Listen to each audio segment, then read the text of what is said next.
Has anyone ever heard of Acorn TV? What about Globoplay? Or even Mubi? If you have, can you just pretend for 1 second? I'm trying to make a point here. That there are so many streaming services right now, it's so easy to get confused and overwhelmed by the choices.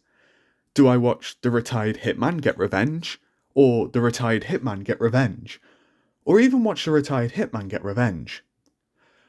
No, I think tonight I'd rather watch a teen navigate a rebellion against a classist society who treat them poorly based on their innate traits, such as where they were born, their personality, their facial features, or their age?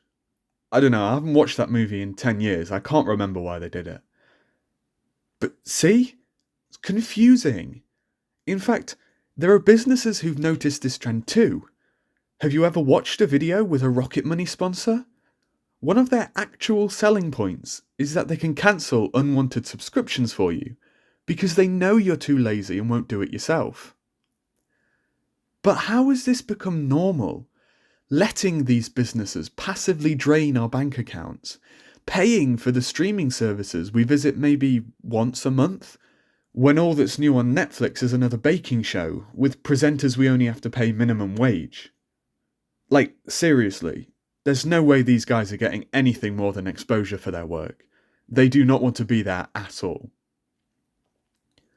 Well, my guess is it's because as soon as you cancel your subscription, you're done. No more shows, no more movies. You're back to Family Guy funny moments on YouTube. Because you never owned anything. You just paid for access. And you need to access all of them because they all have exclusives. Prime give us The Boys, HBO made The Last of Us, and Netflix promise us they're still working on Stranger Things, guys. Don't worry, it'll be out soon, and it'll definitely stick the landing, because these shows always do. But instead of paying attention to when shows release, subscribing for a month at a time just to watch the latest season, you let it run on. Lazy. So why then, if we want things to be as easy as possible, do we put up with having to navigate 6 different streaming services, when the way media rights work nowadays is just obscene? Shows constantly jump across streaming services, so we have to Google where we can watch it. Or, and this is my pet peeve, right now you can only watch the 3rd and 4th John Wick films on Netflix. Why? Why the hell do I have to get a completely separate subscription to watch the first 2 films of the franchise? It should be the most basic rule that franchises stay together, surely. But you know where you could find all 4 John Wick films in one place? Any pirating site. And you know where you can search for any film and it be there, instead of recommending the search and not even having it? Any pirating site. You know what doesn't cost, well, anything? Okay, I think you get the idea. I hate to bring up Steam, because everyone who's ever talked about this topic brings them up, but there is a reason why. They provide almost every single game you could want to play on one platform. Sound familiar? Now I'm sure you know that Gabe Steam said there's no need to be concerned with pirates, as long as you're doing it better. But that doesn't seem true with streaming platforms. Yes, they're rather pathetically trying to cut down on account sharing, but they aren't taking crazy measures to deter pirates. All I've really seen is decreasing bitrates on computer, so it looks like shit if you try to rip it. But that still sounds like a conspiracy to me.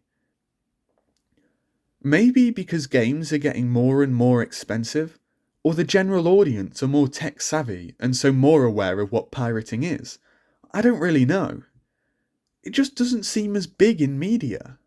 But if more people were to unsubscribe from their streaming services and try to curate their own movies and shows for free somehow, maybe these services that are spread so thin already might have to evolve to survive, instead of just slowing the bleeding by slapping a price increase on the wound.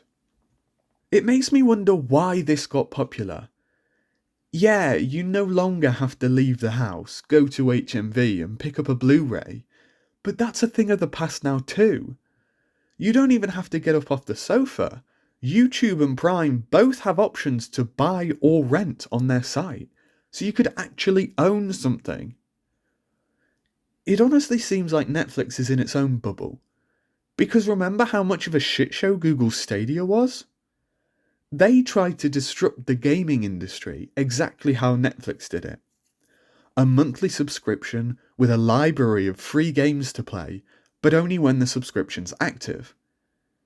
And that only lasted 3 years before it got shut down. Although, I guess that's not uncommon of Google. And just to note as well, I do know that Xbox and PlayStation have their own versions of cloud gaming, which are alive and, as far as I know, well. But I'd argue there's a difference in that this feature's bundled directly into an already existing Game Pass or PS Plus, which is required if you want to play online. So offering some free games alongside it is a bonus, more so than a product. In terms of a call to action, I'm not too sure. I'm obviously not going to recommend you pirate media, because that's illegal, and this is all purely hypothetical. But I wonder what would happen if Netflix lost a noticeable amount of subscriptions to pirating services, because it seems to me they're struggling to sustain themselves as is. Would they try to change for the better? Or would they be used as an example of what happens when you fail to adapt? Saying that kind of makes me sound like a predator. This kind of predator, I mean. But I think Socrates, maybe, is a better comparison.